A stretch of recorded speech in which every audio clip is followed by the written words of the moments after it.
Am I the A-hole stories? The first story is titled, Am I the A-hole for choosing to stay with my mom? I'm 17 mil, living with my mom full-time, since November of last year. My parents have been divorced for 10 years now, my dad has been remarried for 9 years, and he now has a total of 7 kids. 3, including me, with my mom of which I'm the oldest, and 4 kids with his new wife. My younger siblings still go to his house, and both want to, and feel like they have to. My reason for changing the custody stuff is because I hated being the oldest in a blended family. I was pushed to babysit my younger half-siblings, and my dad's wife's nieces and nephews sometimes, while the adults were doing other things. Sometimes, these were random nieces and nephews, other times it was literal infants who were just born. It was all so much. I didn't get paid. I didn't get anything special. And I couldn't say no. I also found it hard, because they live in a 4-bedroom house, and there was a lot of sharing.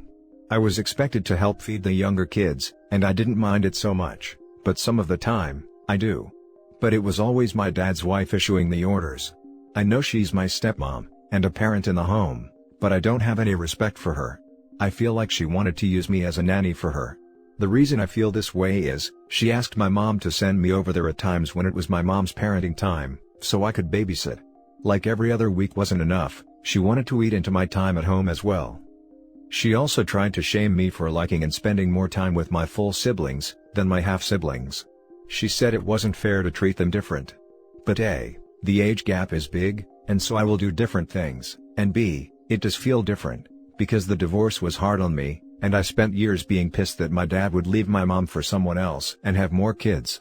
I was pissed that I was the oldest, and having to look after another woman's kids. I was pissed that I didn't have one home anymore, but one home and a house I went to. My dad's has never felt like home to me. My dad is hurt I don't spend overnights there anymore. He's actually pretty angry. His wife called me an a-hole for jumping ship. They wanted me to spend lockdown with them, and when I said no, it created a bigger rift and he and I haven't talked since. She still asks for babysitting. Am I the a-hole? Now for the top comments. Not the a-hole. The fact that she still asks you to babysit, after you started staying full-time with your mom, confirms that she just treated you like a free nanny. You have 2 parents, and are old enough to choose where you want to live. Of course, it's nice to help out with the family, but it seems like the balance at your dad's place was heavily tilted onto your back. Also, I never like when people try to force someone to treat half-siblings like siblings. Circumstances are different, and like you said, there is often a big age gap, or at least a difference in shared experience. It was always, you're the oldest. Or guys can babysit too. And it's like nobody ever said they couldn't. But being the oldest doesn't mean I know how to take care of everyone's kids. It also doesn't mean I need to do it so often. She even wants me to leave my mom to do it. It is. They're still really young. Not to mention they didn't go through our parents' divorce with us, they came after, and then there's my issues with their mom. It's also weird and complicated and makes me jealous of people whose parents stay together. Not that I would want my parents to be unhappy, but like I do wish I had that still. That's parentification. They used you. And now they're both angry that they can't take advantage of you anymore. Your dad is not innocent in this. You might be the oldest, but that doesn't mean you have less right to free time than other kids. You are so not the a-hole. Don't let their crap crawl into your head. You did an amazingly good job with your self-care. You identified what's not good for you and stopped it as soon as you could. They placed a burden on your shoulder which is just too much. You're still dealing with the divorce. Allow yourself to heal. And don't listen to them when they drop this reverse sexism crap. Not the a-hole. Your dad doesn't want your company, he wants your services. When he's willing to spend months not talking to you without hesitation or remorse, you have to take his actions for what they are, a declaration of intent. He doesn't want a son, but rather a babysitter. Boycotting his son like he was a service establishment with a bad Yelp review, rather than his own kid because he's angry, is epitome of bad parenting. I'm glad you stood up for yourself. I'm proud of you for recognizing your worth, and actively seeking out your best interest. Not the a-hole. They don't want you, they want a free babysitter. That whole having 4 kids in approximately 9 years, which is not unheard of, is enough. Especially if she's trying to pawn them off on OP. He made the right choice. They probably planned around having OP be their housekeeper when talking about having more kids. Now for the next story. Am I the a-hole for telling my dad I want to spend time with him, and not his wife and kids, while I am in town? I travel a lot for work. Usually I would go by plane, but during all of this, I have been driving places instead of flying. Well, I got sent to the town I spent my early childhood in. I haven't been there in several years due to how busy I am, but I figured it would be a great opportunity to visit my dad, given I am there for almost 3 weeks and my work will only be a few days spread across those weeks. Now my dad remarried, but I only met his wife twice because my mom moved me and my sister halfway across the country when they divorced, and well, she was difficult when it came to visitation and custody. As for their kids, I only met the oldest one once when he was a small child, but I haven't met the other two. Just for some perspective, I am 26, my dad is 51, his wife is 39 and their kids are 13, 9 and 8. Now I hate to be this blunt about it, but while I wish my dad's wife and their kids all the happiness in the world, I have zero interest in them. The only person I am there to see is my dad. Of course, I am not opposed to meeting them, seeing them, talking to them, being nice, etc. But as I said, I miss and love my dad. I honestly don't care about the rest, so I was hoping to spend a bit of alone time with him. Now day 1, I came by their house, had dinner, spent time with them all. Day 2, same deal. Day 3, I had to work. Day 4, I was meeting my dad at a restaurant and he showed up with everyone in tow. Day 5, we were going fishing, and he took all his kids. Day 6, I had to work and now it's day 7. So, I decided to talk to him in private and told him that I want to spend some time with him, just him and not his entire family. It didn't go over well. He said that it is weird I don't want to spend time with my stepmom and brother and sisters. Well, I told him that I met his wife twice in my life and I met one of his kids once years ago, so I honestly do not consider them as such, and I am hoping to spend some quality time with him while I am in town. He seemed offended and left soon after. I since got a call from his wife who was angry about me not considering their kids as siblings. Don't know where to go from here. Was I being an a-hole? Because I feel like it is a pretty normal request, considering I haven't seen him in years. Now for the top comments. Not the a-hole. They're strangers to you and it feels weird. I don't know why your dad can't just spend a few hours with you alone. I don't mind spending some time with them too, it is pretty much unavoidable, but like you said, a few hours here and there is all I am asking for. He probably believes that as his child, you need to just accept your family as is. He doesn't get it. The issue here is, you're an adult, and none of his kids are close in age. Say you want adult time with your dad. You have no issues with his family, but sometimes you just want someone-on-one without kids around. Your dad seems oblivious to this fact. His wife's a major a-hole for her reaction. A meal with 2 people is nice and easy for conversation. A meal with 6? Yeah, no. Yeah, I haven't actually had a proper conversation yet, largely because you can, with a bunch of kids there. Not the a-hole. Even if you loved and knew his new family well, it still would be understandable that you'd want some individual bonding time, especially given his kids are actual children. You spent multiple nights with everyone, so you weren't unreasonable for asking for some one-on-one time. He could have made time to at least have a dinner with you alone, given how little he's seen you. That's what I am saying. It sounds to me like the dad is using the wife and kids as a buffer, precisely so that he doesn't have to have alone time with his older son. Now for the next story. Am I the a-hole for refusing to name my son after his deceased father, and telling my mother-in-law, if she refuses to respect my wishes, then I won't let her see him without supervision? Basically the title. I'm currently 8 months pregnant. My husband died from COVID about a month ago, and I've been absolutely ragged since, and this is kinda my breaking point. Prior to my husband's, Mike's, death, we had agreed on Tom Alexander Jones, all names are fake obviously, as our son's name.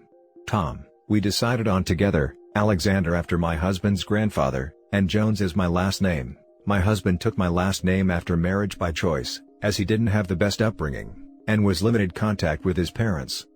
After he died, I made the decision to add Michael to our son's name, so it is Tom Michael Alexander Jones. This has been a problem with my mother-in-law, who is insisting his first name should be Mike. I have refused for several reasons. 1. The real Mike name is extremely common. 2. It has an unfortunate nickname that got my husband bullied at school. 3. I don't want to feel sad every time I say my son's name. My mother-in-law has flipped her crap over this. Despite my saying no, she has proceeded to get a brass nameplate for his crib, multiple blankets and onesies, and the letter hanging name, all with Michael instead of Tom. This came to a head last weekend, when she bought over more Michael blankets, and I was having phantom contractions. She told me to toughen up and then said that, even if I give my son the first name Tom, she will call him Mike in private. Honestly, I was a bit the a-hole. I was in pain and hadn't slept properly in days. I snapped and told her to get out of my house, and that if she was going to call my son Mike in private, then I wouldn't allow her to visit him or be around him without supervision. She's now hysterically calling everyone in the family, accusing me of being a witch who won't let her see her only grandbaby. She actually has a couple of adopted grandchildren from my sister-in-law, but they don't count as real grandkids to her. I feel like trash. Maybe I should change the name just to keep the peace? Am I just being a hormonal witch? Am I the a-hole here? Now for the top comments. Not the a-hole. I think you found out why your husband had limited contact with his parents. Your mother-in-law is controlling to a whole new level of crazy. Be very careful if you choose to bring your child near this woman, and think very carefully if you are considering leaving your child in her care. Your child, your name. Don't listen to this woman, pick the name that feels right to you. Came here to say this OP, you need to be careful with how much contact you have with this woman. No contact. No contact. That's about how much contact she should have with this woman. Her husband already made clear she gave him a crappy childhood. Not the a-hole. It is very sad that your husband died. But as he agreed to this name before he died, your mother-in-law should accept this. She is the a-hole, as the other grandbabies are not real ones? Wow. Just wow. Yeah, she's also going against husband's choice, which shows she doesn't actually care about him that much. Not the a-hole. Not the a-hole. This is your child. Keeping the name that you and your husband picked is a lovely way to honor him, especially since you've decided to include his name within your son's name. Mother-in-law sounds like she's grieving as well, but she definitely overstepping her boundaries. Don't make a decision that you might regret just to appease someone. I'm so sorry for your loss. I wish you, and little Tom, the best. I would be concerned that mother-in-law would always compare the son to the dad. Now for the last story.